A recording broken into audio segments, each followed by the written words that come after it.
Well, no, that was barely holding on anyway. Oh my goodness. Look at all that crap that's in there. And now I gotta clean that channel out. Let's get it in focus. There we go. Oh yeah, yummy.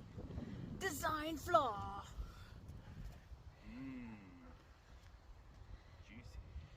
So next is to separate, well, I mean, this, I guess, Yeah. from...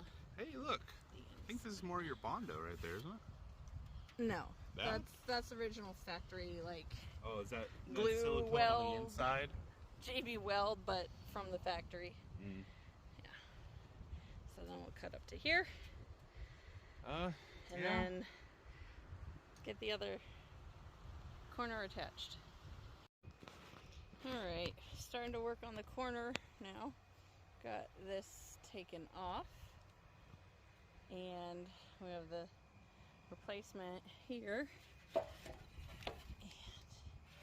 it's in much better condition. So that's gonna go there. This hopefully will be a daily driver soon.